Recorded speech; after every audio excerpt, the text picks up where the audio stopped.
Hey, this is John Young. Today we're going to be looking at two Bio Bidet toilet seats. These are replacement seats, so you can add a bidet to your current toilet. We've got two of them here, and these are both available, links in the description below, but they're both available from a variety of places. Home Depot is the place where I picked these up from. And what I have here is I've got the kind of more, it isn't quite the entry level, but it's the common, most popular one from Home Depot. This is the, let me give you the exact model number. This is the BB1000, which is an electric plug-in, hook your water up to it, heated seat, the whole 10 yards. Then this is the upgrade one. Let me give you the exact model number on this one. This is the Discovery DLS. So we're looking at just off the top, and we're going to compare and contrast these. We're going to open them up and look at them. We're looking at a price difference of about $300 to $400 depending upon when you're purchasing it. Another difference between the two is warranty. Just off the top, the regular one comes with a 3-year warranty. The Discovery comes with a 5-year warranty. And in the bidet world, you're going to find some bidets that are having a 1-year warranty, 1, 2, 3, and then it jumps up to 5. Pretty much the highest end bidets are around that 5-year warranty. That's many of the ones that are getting into that 800 to 1,000. On Home Depot runs a special buy every once in a while, a special buy of the day, and that's where I purchase these. They're both elongated for elongated stools. There are some for round, but if you've watched some of my prior videos, I'm not a huge fan of replacing a round toilet seat with a bidet, because if you have children, it makes that target zone really quite small, and that can be a problem when you've got younger children. So we're going to open these up, and we're going to do a compare and contrast side by side, so that way you're going to be able to have an idea of, is it worth the upgrade to the Discovery DLS level, or is the BB1000 level the one for you? So we're going to look at both of them right now. This is our BB1000, and this is our Discovery DLS. I've got my little clamp there just to hold the two boxes open for faster back and forth. First off, we're going to look at what's included here. We've got our literature. We have our quick operation cheat sheet, which many bidets have, where you can put that in your bathroom near the stool. The control of the unit, which you've got a variety of different settings. You have your adapters that you're going to need. There is a T right there, so you can disconnect the current water flow into the toilet, put the T in there, and then you have a braided line and you have a plastic line. One of these will go to the toilet, and one of these will go from the T to the toilet, and the other one will go to the bidet. So you've got your water lines right there. Inside there also, you see that plastic. That plastic is what you mount to the toilet. So then you can mount the actual bidet on there. It snaps in, and it can be triggered and taken off, so you can clean under there a lot better. That's actually kind of a common thing with most of the bidets today. Let's pop over to the Discovery and take a look at what we have there. Well, first off, their information is all in a nice plastic sleeve. And I'm guessing in there we probably have some of the same literature. We'll look at that in a little bit. You've got a little display, a little template, there we go, for mounting these things on the stool. You'll notice that we're packed in foam and we're packed in cardboard. And that's kind of in there pretty tight. So let's see. There we are. That's what I'm after. So we've got our cord, which the other has a cord also. We've got our water line. There's a braided water line in there. Should be our remote control.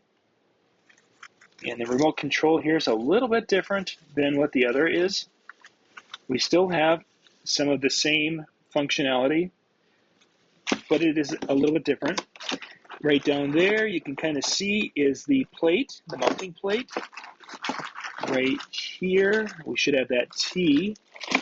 And I'm looking to see if we have a second water line. There, oh, there it is. Yep, they're both braided.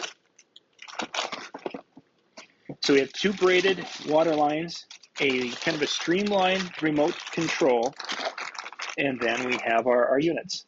Now, the big part is the difference between the two is really going to be what's in the inside, and you're not going to be able to see that from this video. One feature, they both have warm water capabilities. The Discovery DLS has basically continuous warm water, whereas the BB1000, it takes about 3 minutes to heat, and then you'll have your warm water. And then after about 30 seconds, give or take, whatever that cycle is, just before the end of the cycle, the water starts to cool off quite a bit. For some people, that's a deal breaker if you're in the upper Midwest, I suppose. It hasn't been a big issue as far as any of our family members. You can't go back to back to back if you are having a bad bathroom day, we'll say, but it works pretty well. You wait 3 minutes and it's warmed back up. The DLS unit, Discovery here, will basically have consistent warm water for the whole wash cycle as long as you are needing to have a wash cycle during that bad bathroom day. Let's pull these two out and actually look at the units themselves side by side. First up, just from looking at it from the front here, we've got the BB1000. You've got your little LEDs up here that are going to tell you if you've got your power, which is always nice to know. And it has the two economy setting. It's going to tell you the difference between these two. This kind of deals with the heat setting of how much it's going to keep that water warm between uses and such. There's a few settings with that, a little information you can read about that. Then on the side, we've got our not manual, but if the remote is not clear, you've got your wash cycle. So you've got to be able to wash a little bit and do your thing, and there's a front wash, the back wash, and to stop the water. On the inside, and here's one of the big differences you're going to see, is up here. This is only one contact point. So there's 3 contact points for this lid, and this is a non-sittable lid. So you've got your 3 spots there. Of course, the seat itself is fine. That can handle all the weight because it's got traditional toilet contact points that'll sit on your stool. But it only has the 1, 2, and in the front. So when this is closed, it doesn't sit well. It's very steep. So there's no way to put pressure on it. You're going to end up breaking these little corners if you try to sit on it. Now we go to the Discovery. The Discovery is a little bit different when it comes to that lid. It has multiple points for holding it to hold it up. So you've got a little bit heavier duty back here in the hinge area than what we're seeing in here. You can see that it's a little bit different. I'll pop it up again.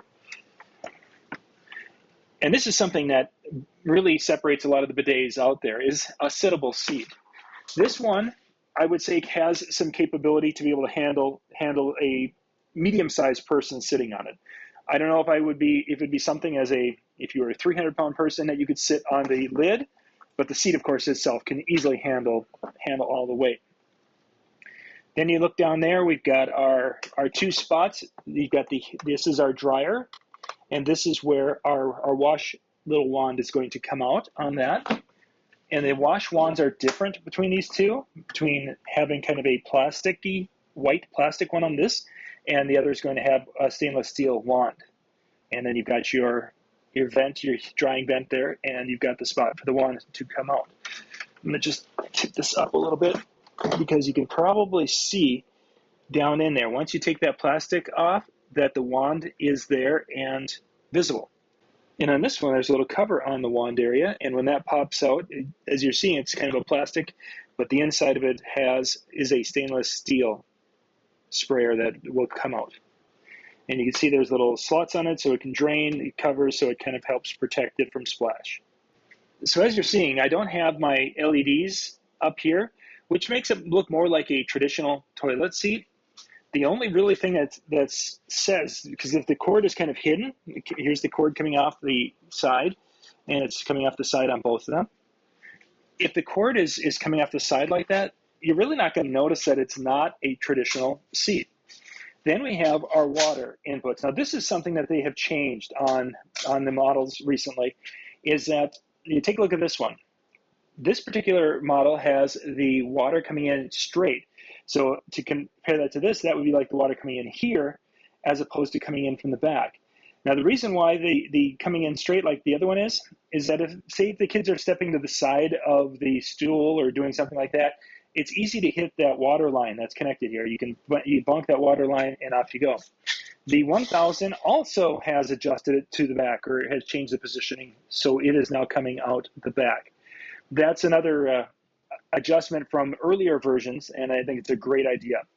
Now I'm taking a look at the amount of thread here. It's got a nice amount of thread, but I'm not a huge fan of the plastic. Although this feels like a really hard plastic, I would almost like to have metal in this configuration. The piece that goes on here is going to be able to snug up to it, and the nut is metal.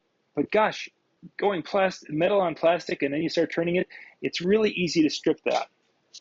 On this side, we've got the same thing, but you'll notice a lot more thread.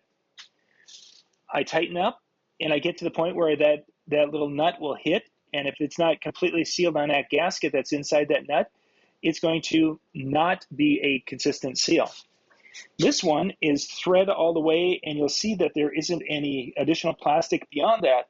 So I can turn this one on as far as it'll go, and it will make that contact in the seal.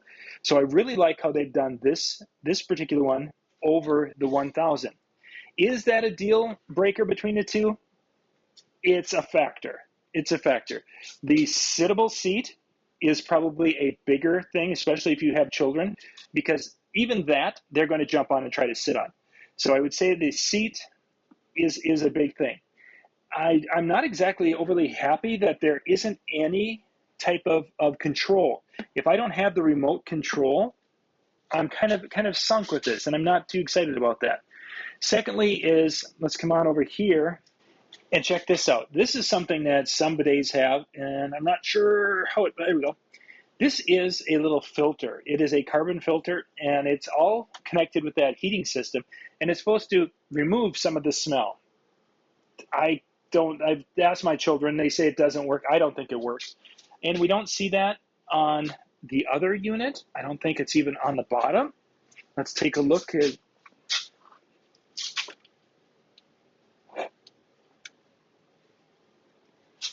So I'm not seeing any place to change a filter or do anything with the filter. It seems that it's pretty much a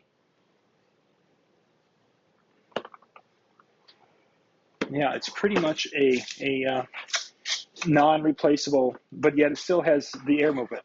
One thing I guess I just saw as we're going through, we have a power stop and an auto feature. So I guess if you don't have your remote, you can click the auto feature and it's going to give you an automatic washing.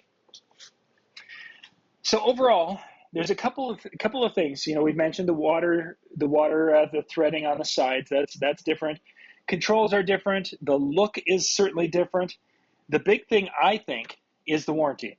The warranty, you're looking at a 5-year warranty, and my personal thought is when somebody puts something together and they put a 5-year warranty on it compared to a 3-year warranty or a 2 or 1, that's just kind of telling me that they're expecting this to last a lot longer than the other ones. Now, they might be completely fine, and you're good to go if you've got that capability, but my concern is that once you've been using a bidet and it dies on you, you probably are going to feel kind of lost. So you're probably going to want to either have a couple of them in your house so you have a backup, or you're going to want to have a better quality one that could give you a longer life. That might be one of the bigger factors in this, unless it's the setting, the weight on the seat. You will notice that this one doesn't have a slow closed lid, where that one has a slower closed lid, that it will come down and it doesn't bang down. The actual seat on all of these is a slow close, and it will kind of work its way down, and you have the same thing on the other. Some bidets will actually have this seat where it can be elevated or it can go up on its own. And if that's a feature that you are interested in, obviously you can look for that in one of the bidets when you're shopping for it. We'll put links in the description below so you can go and compare these and look at them online and see which one's going to be the best fit for you. For more tips and how-to videos, go to weekendhandyman.com.